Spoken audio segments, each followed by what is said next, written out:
How's it going, everybody out there? Hope you're doing well on this Thursday. This is Jeremy Majors with Majors Academy Dog Training out of Green Bay, Wisconsin, and we are live. This is Dog Training Q&A, and yeah, man, we are here to discuss. Um, well, I like to discuss the dogs that are in my kennel currently, and I like to obviously answer any questions that you have. Um, I guess we can kind of talk about the some of the more controversial posts that I've had this last couple weeks. Um, and if anybody would like to join me live, I'm going to leave a link in the comment section so you can feel free, if you have an agreement or a disagreement, feel free to come live with me. I'm live on Facebook and Instagram and YouTube. So all of you people who there's a lot of people who definitely had a problem with some of the stuff that I said or how I said it. Um, come on live and let's talk about it. All right. I'm gonna wait for some of you guys to filter on in. Uh, in addition, though, regular questions are just fine too. So don't be afraid to ask me anything you like in regards to dogs. I will gladly answer them. Uh, all right. We can start off talking about the dogs that I have in the kennel right now. So I've got a Rottweiler puppy. Let's see, how old is this dog? I think 2 months. Um, kind of a dominant. I mean, in my opinion, he shows signs of being a true Rottweiler. Um, very animated about food, loves food. Um, very animated when it comes to other dogs, loves to try and dominate, hyper submissive towards my Great Dane and my Golden. Um, friendly temperament, though. Working on patience. I think when it comes to puppies, that is probably the number one thing we can feed them is patience. I think you can have a nice dog that doesn't become uh, a, I'm just going to say, for lack of a better word, a slave to the environment. See, when you raise our puppy and you're training with treats, you're really just teaching the dog some superficial crap. You're not, the dog wants the food. There's no patience there. There's no settle. The dog is on its toes, and then you sit the dog and it's on its toes, like, give it to me, give it to me, give it to me. So you're feeding into the wrong mindset already. Give it to me, give it to me, give it to me. I'll do this, but give it to me, give it to me, give it to me. If you continue to give your dog treats when it's in that mindset, you're just going to build anticipation.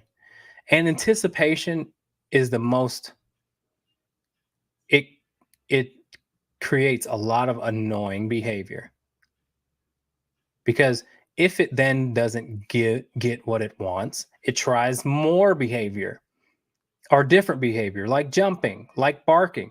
All of those are demanding things. So when you sit a dog and it's a really food motivated dog and it's just sitting for treats and it's almost, to the point of becoming unglued because it wants that treat, you continue to praise that dog. You continue to give that dog what it wants. Then you're building a dog who becomes pushy. You're building a dog that goes, I want this, I want this, I want this. I'll try this, but give me this. Or if this doesn't work, I'll do this. If this doesn't work, it's such a not a smart way to build a dog's perspective. Because again, most of those dogs jump, most of those dogs demand bark, most of those dogs, you know, they're really, you're really teaching the dog that you can be pushy. So the treat training for puppies, I don't see much merit there. I don't see much purpose because, again, you want to teach puppies to follow you. You want to teach puppies to be patient so they can be less annoying.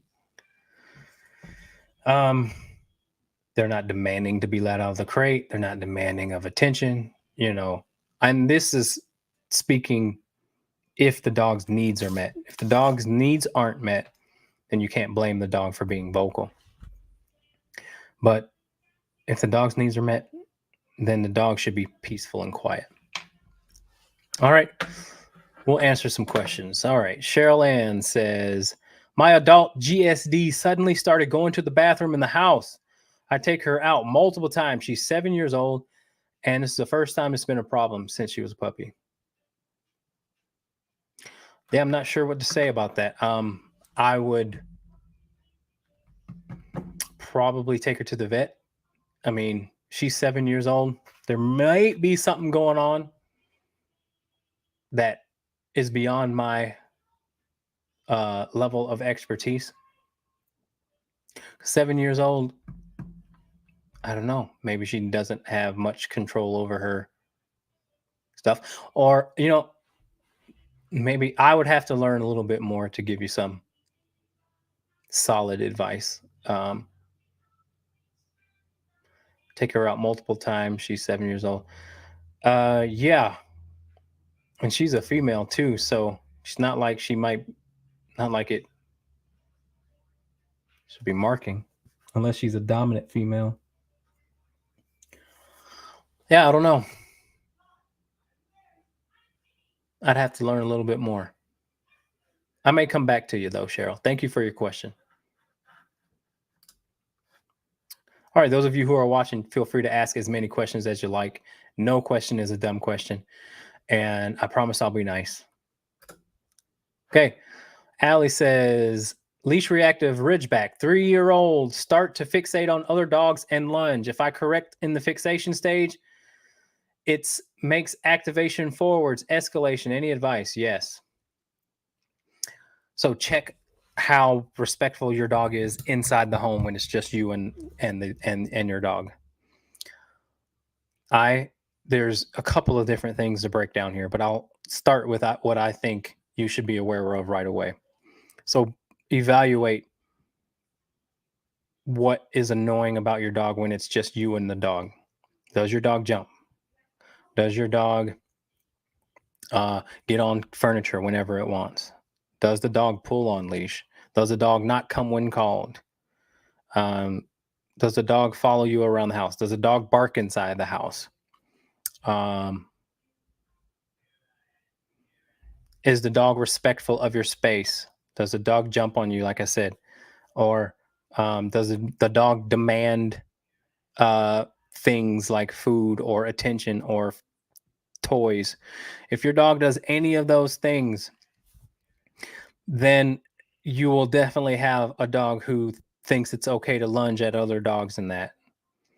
Remember that all of those things are connected. You can teach a dog how to treat the world when it's just you and her.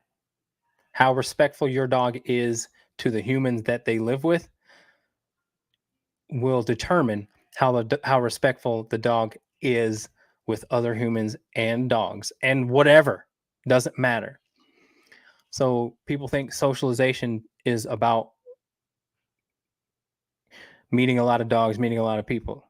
No, it's not.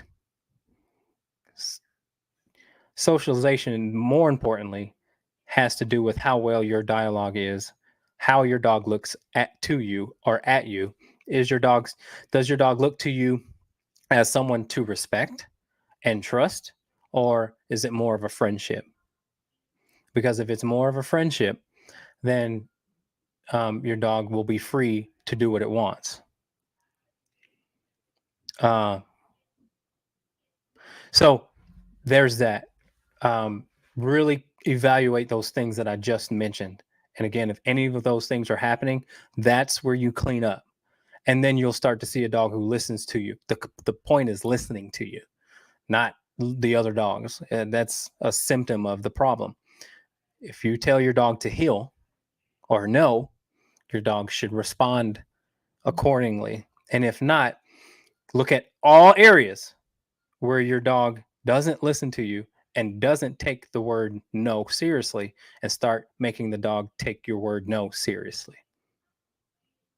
So, if you would like, mention some of those things that I said and in the chat if you want.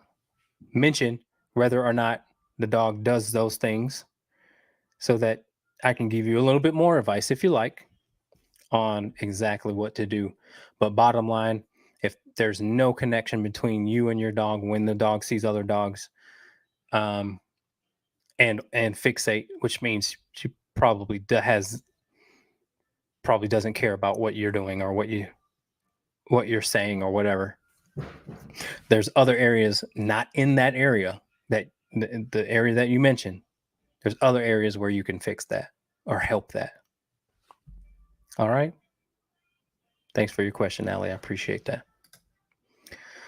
Okay, got a question on Instagram. 3-year-old trained and crate trained GSD suddenly does not like kennel and displays lots of anxiety in. Thoughts on how you help him love it again? Just recrate train him. Yeah, so a lot of folks struggle with this too, but this is a really good tool to have, skill to have. When you tell your dog to go in the crate, it should go in the crate no matter what.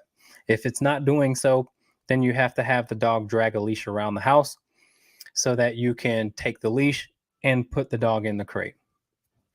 And only take them about 90% of the way, and then let the dog choose to go in instead of forcing the dog to go in. Let him choose to listen to you and actually walk inside the crate, instead of just throwing him there. But he needs to know that he can go in his crate anytime you want. That's going to undercut all of the anxiety and all that stuff and make that anxiety become not necessary. And because it's really wasted energy. If you can display to your dog that that's wasted energy, all that anxiety stuff, then he'll stop trying it. But they're going to try what it takes to get out of the crate or to get what they want. Now, this is, again, very important to remember that your dog's needs have to be met before you ask certain things, and that's one of them. So if you know your dog's needs are met, then your dog should go into the crate when you ask, anytime you ask. And it's not about loving the crate. It's just about doing what you say, which will make it a non-issue for the dog, and he won't mind it then. That's what's most important. You're very welcome. All right, guys. And hey, again, you're not subject to one question. You can ask as many questions as you like. I'll be here until you guys' questions run out. So ask as many questions as you like. Ask multiple if you want. Okay. Ask for a friend if you want. All right. Next question. Phil says, how do I get my dog to stop digging? Anywhere that is just dirt, he digs. He doesn't dig where there is grass. Well, build him a sandbox then. Let him dig. Or tire the dog out enough so where he doesn't want to dig.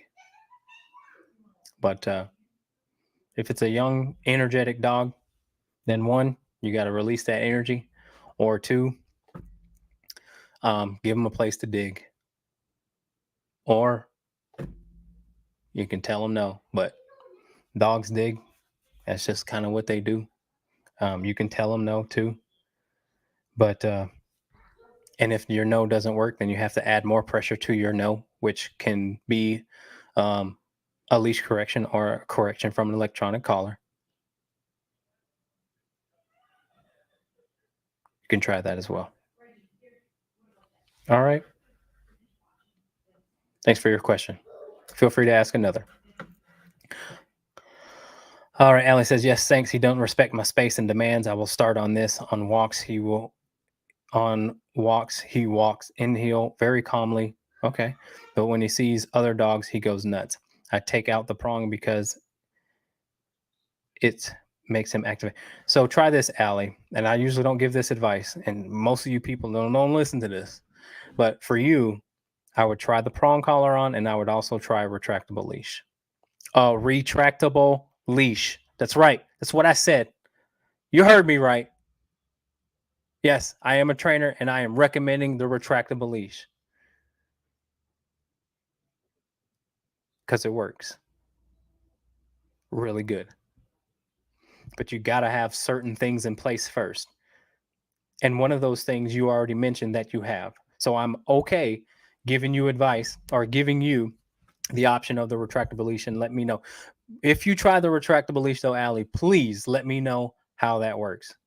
Because this is kind of new as far as me doing this with client dogs. I've been doing it with really tough dogs that do get overreactive on walks, that decide to bite the some dogs get so worked up that they turn and bite the handler. I used to only do it for them, but I've noticed that it helps out um, regular reactivity as well. So you might want to try that, man. Try a retractable leash. If dogs have the option to go, most of the time they don't go. 99%. I've only had like a border collie decide to get dumb, and you know how crazy they can be. But yeah, try a retractable leash. Prong plus flexi. Yes, I am telling you, you may see a 180, bro. I mean, I didn't mean to call you bro, but you know what I mean. Yeah, you may take video of it or have somebody take video of it for with you. That would be awesome. Don't be afraid. You know, even if you have to create a lot of distance, if you live in a place where you always are around dogs, then take the dog somewhere where you can create a certain amount of space. You know what I'm saying? Obviously, for you, my recommendation would always be to cross the street if you can. But if you can't, make some space. Never pass dogs on the same sidewalk if you have a reactive dog. I wouldn't even do it if I didn't have a reactive dog, because that's how you can make a reactive dog. But like when I'm out with my dog and we're running trails and I come across a dog from a far distance, I'm going the other way. I don't want my dog to interact with other dogs. Don't care. So keep that in mind as well.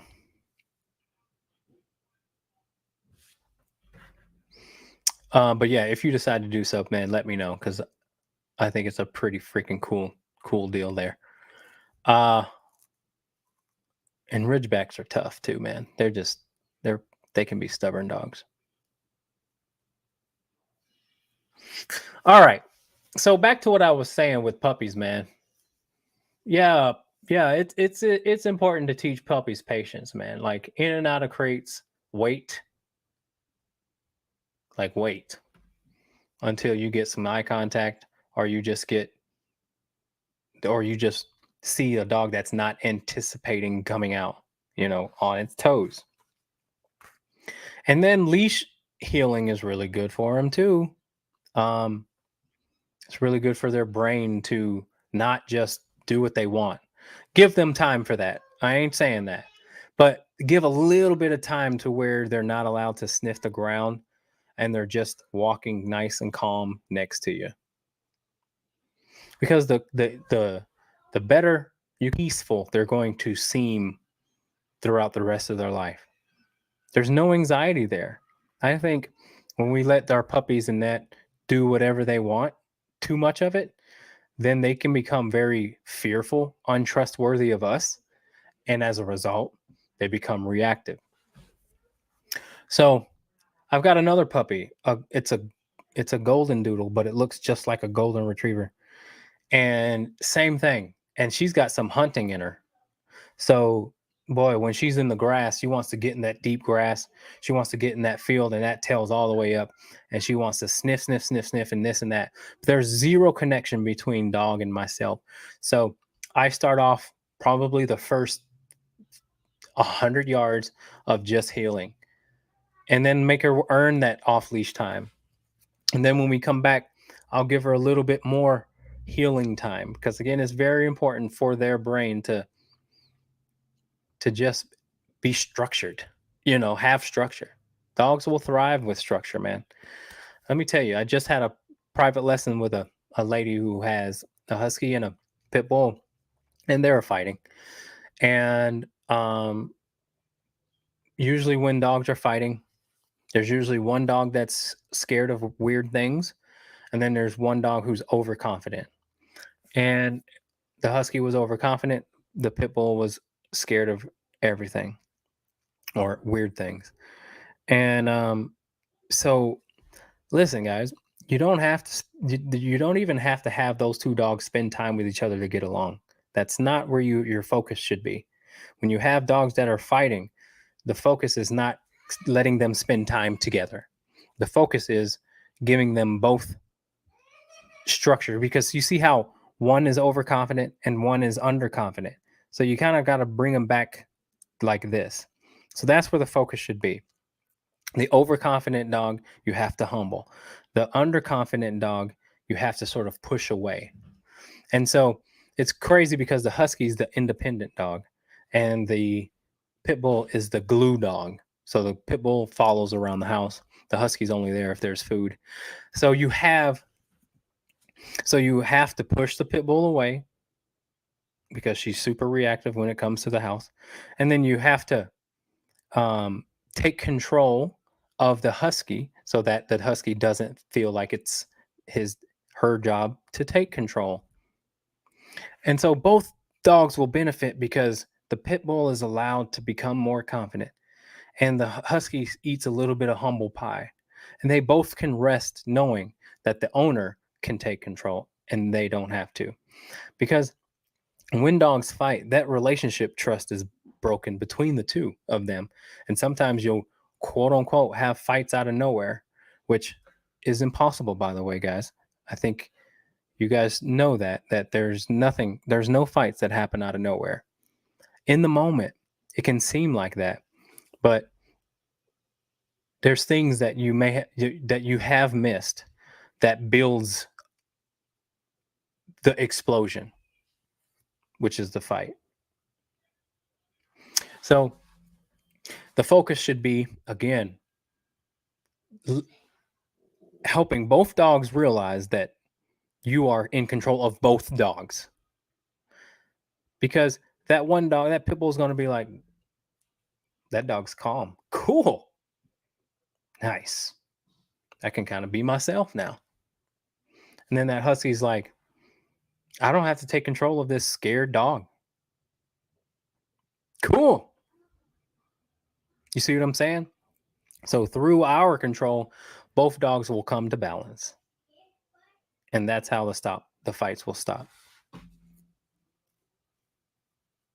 There's a lot more to it, but that's just kind of the gist of it. All right, guys, those of you who just joined in, please feel free to ask as many questions as you like. I think I may be having a little bit of issues with Facebook, or YouTube. I'm also on Instagram. So if Facebook and YouTube ain't working, go to Instagram. Or if Instagram ain't working, go to Facebook and YouTube. But feel free to ask as many questions as you like. I'm here for all of it. No question is a dumb question. And again, I promise I'll be nice. If you want to join the live stream and you want to talk about those last two posts that I posted that were pretty controversial, feel free to do that too. And one of them was German Shepherds, herding breeds, working breeds, pit bulls. Those dogs, even in rescue, should not be a first time dog owners, those shouldn't be first time dogs. For first time dog owners, those dogs should not be their dog. Rescue, or you'd be better off buying a dog, because at least you can shape the dog as a puppy. But if you're trying to adopt a dog over 9 months, a German Shepherd, and that's your first dog, no. German Shepherds are not easy dogs. In general, guys, here's how people jump down my throat. Talking in general. I'm talking to people who I talk to. Lord knows I can have an opinion, and my opinion is good, because there's people who agreed with me. My clients, I hear and talk to my clients. I listen to them, and they're saying, I had no idea this German Shepherd, this Pit Bull, this Husky, this cattle dog, this Australian Shepherd would give me these problems. And if they were informed about the dog's temperament, properly informed, then they probably would have chosen another dog. Now, I get it. Dogs lose out in this situation. I get it. However, we need to equip owners with that knowledge so that they at least know what they're getting into and can prepare accordingly, as opposed to saying this dog is just as easy as this lab or golden retriever. See you later. It doesn't work like that, because you put them at risk, their family at risk, and the community at risk. And there's so many dog bites, guys. So many. In America, we spend about almost $1 billion on medical bills when it comes to dog bites. And those are the only ones that are reported. And a large majority of them, like 80-something% of those dogs that bite, those dogs, the people that get bit are children. Look it up. It's on the CDC. I am not lying. So it's a big problem. And for people to try and downplay that problem. I had tons of people saying, well, my dog, that was my first dog. Good for you. Congratulations. Your one specific scenario may have been that, but it doesn't speak for the majority. And I guarantee you this too. Some of you people who commented that my first dog was fine, I've worked with you. Your dogs were not fine. Let's be honest here. What are you doing? Why are you here? Are you just here to try and prove me wrong? Especially with dogs that act like crap. I've worked with some of these people, posted that, and I'm like, your dogs were not good. You called me for help. I'm the aggressive guy. So you are you're actually the example of what I posted about. You're the people I posted on your behalf. And I'm only asking that if rescues can make people more informed about their decision. So either they don't care about what happens after the dog is gone, or they don't know how to temperament test. And listen, rescues, your heart's in the right place. Most of you. But holy crap. If that's the case, if what these people are telling me, I talk to a lot of people and I don't rush people off the phone. So this is real-time research. Then rescues and breeders should be held more accountable for the dogs that they produce and give out to the world, because there's too many people getting hurt. And there ain't enough trainers either. There's not enough trainers. People need help yesterday. And I'm booked out. And they need help. They need help right now. Otherwise, there's one bad decision away of losing a lot. So, what are you guys' thoughts on that? Give me some feedback. If you don't agree, comment. If you do agree, you can comment too. I'd rather get people who don't agree though. The other one was this. The other one was, I don't think dogs should have access to the front yard. I'm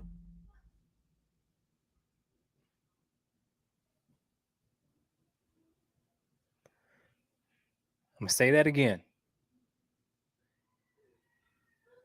I don't think dogs should have access to the front yard. It's a bad idea. Wow. Do people not think before they post? I got a bunch of people jump down my throat saying, well, some people can't be in the front yard. Well, if you train them right, man. I'm not talking about you. If you don't have a backyard, I'm not talking about you. Use your brain. Think a little bit. I'm talking about if you have the option to go in the backyard as opposed to the front yard, choose the backyard. Come on, people, man. I know. See, that's why I don't entertain that crap. Or I can get a little bit snippy. Because I know you're not using your brain and you're just thinking about, you're just responding. You're not even trying to be here for discussion. You're just trying to respond to prove me wrong. Well, I have a dog that's in the front yard. Good for you. Awesome. I'm really happy for you. No, that's really cool, actually. Like 100% being genuine.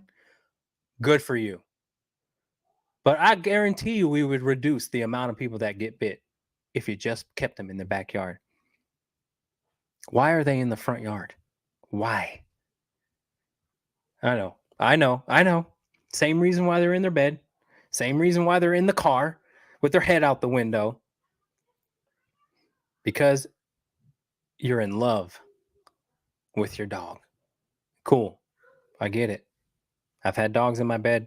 I've had dogs in the car with the head out the window. But that does come after a while. After you're experienced enough, those things start to become annoying. You don't necessarily want to clean your car full of dog hair, or your bed is full of dirt. All right. Like, Lindsay, are you out there? I mean, you got to be able to back me up here.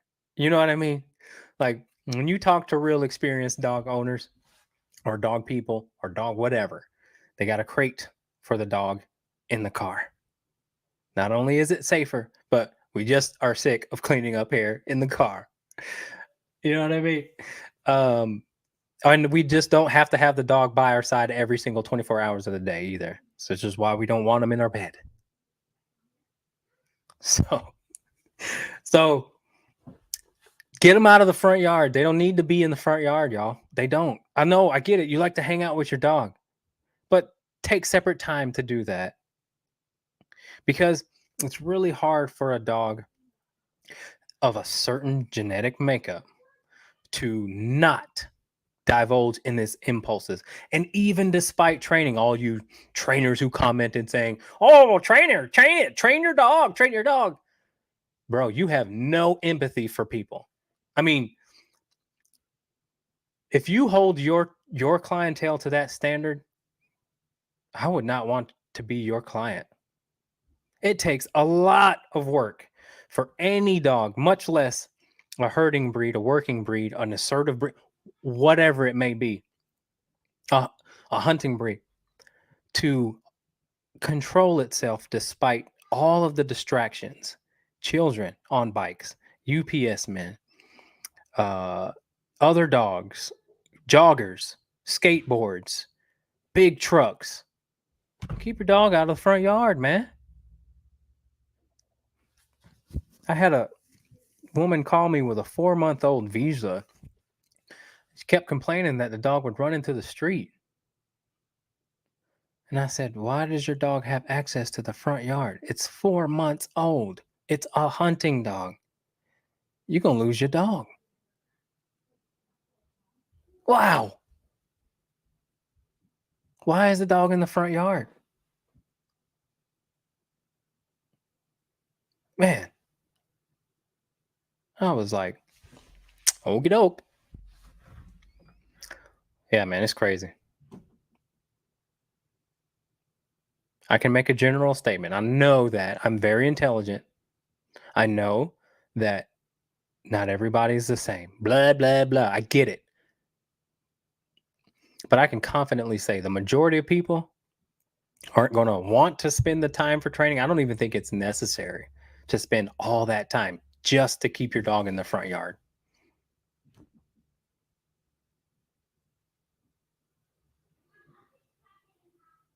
Yeah. So, anyway, that was the second one. So, if you guys have any questions or comments about that, you can do that as well. Yeah, I just don't think it's a good idea, guys. And all of that training ain't going to be worth it. You still will have to supervise. I'm just being real. I've been doing this for a long time. I've been doing this for a long time. I know what's worth it and what's not. I got a pretty good grip. And I'm not saying my training is, there's not better trainers out there at all that have ways of getting that done. Maybe they do. And if they do, send them my way. Because I would learn, I'd pay them to learn. All right, Kim says people do need help, but they need to take a damn good look in the mirror. Our dogs learn from us, just like our children. And if we are full of excuses and making our dogs issues other people's problems, it is more on us than our dogs.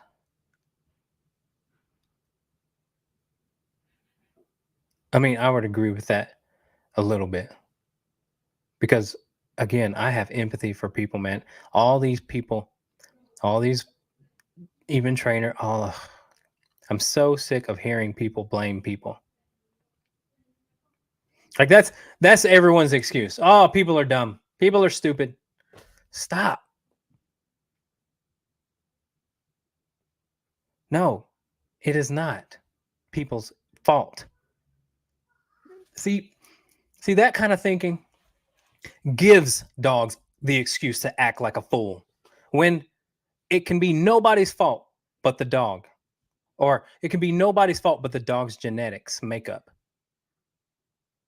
There are just some really tough dogs out there.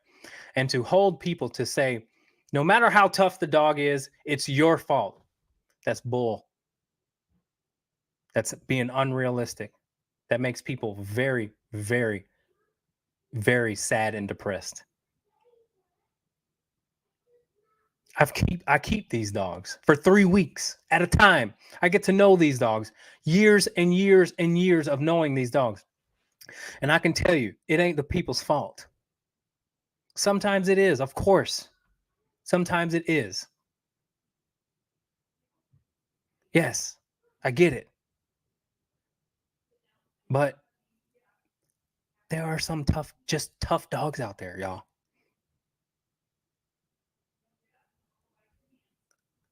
Not all dogs. It is a matching issue, I would say. It's a yeah, okay. There's where the issue is. People not equipped to work with certain dogs. That still doesn't mean it's the people's fault. They can only do so much. When people go to rescue a dog and they were fully aware that their dog is going to grow up and could be reactive to other dogs, could be reactive to other people, could be aggressive towards children. There are dogs that are born that way. There are dogs that used to be cold because they were aggressive, and nothing caused it other than their genetic makeup. So my perspective is, do not have empathy for people, man. Again, I work with these people. I get to know their dog too. So I have a good grip on okay, let's say that it was what people do, right? Let's say it's all the people's fault and what they're doing. I wouldn't need 3 weeks.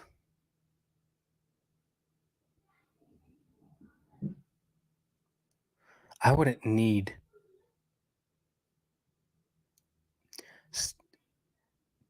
dogs are stubborn. Some dogs are really stubborn by genetic design.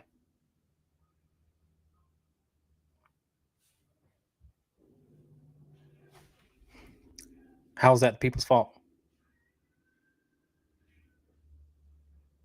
It's not. When you have that sort of thinking, people get hurt.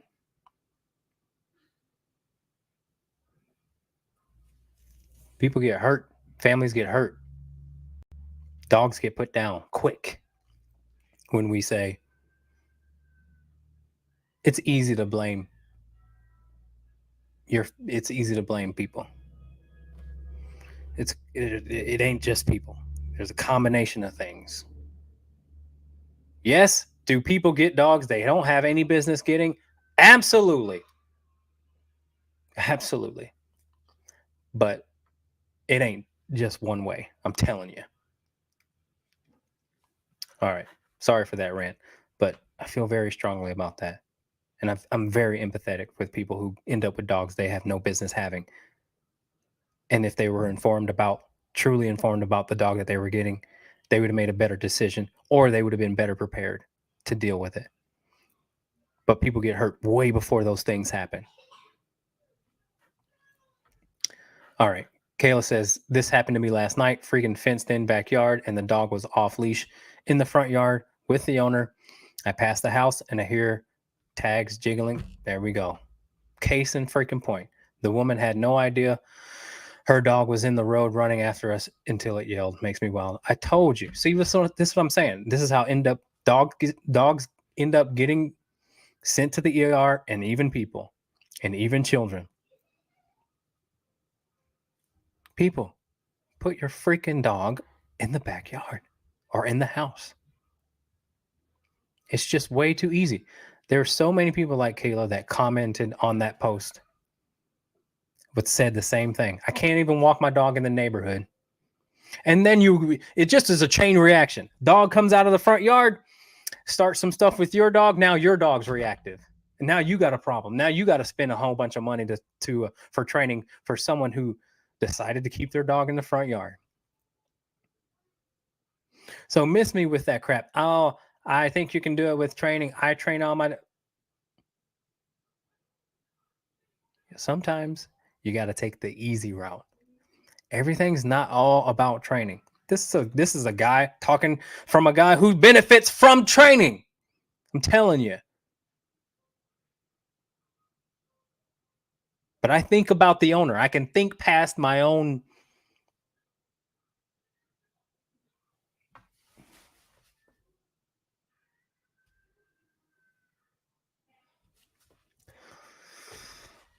Man, this is a bit of a rant. I'm sorry. It's been a while. I haven't been on here for a long time. But I'm going to continue to push the envelope. I don't care how uncomfortable it seems or whatever it may be. And anybody who has a disagreement with me can always give me a call. You got a better way? Show me. I'll pay you. You got a better way? Please. You're doing a disservice if you don't teach me. Yeah. Anyway, all right, guys. Well, I'm going to get out of here because I'm going to go to the Pulaski Bayport football game that they're having tonight. But I appreciate all you guys who commented. I hope you got some value out of it. I know I was kind of pissed off the whole time, but I'll be doing these next week. I'll do another one next week and then the week after. I think I'm just going to keep them to the 3 weeks while I have dogs, and then I'll take that week off, that last week off of every month of doing these. But I do want to do them. I've had people contact me saying, "Where are the lives? Where are the lives? Where are the lives?" So if just one of you guys do that, then that's enough for me to keep it going. Sometimes I do need a break from all the social media stuff, but please please subscribe if you're on YouTube, and help my channel out with the algorithm or whatever. I appreciate you guys, and we'll see you next time. Have a great night.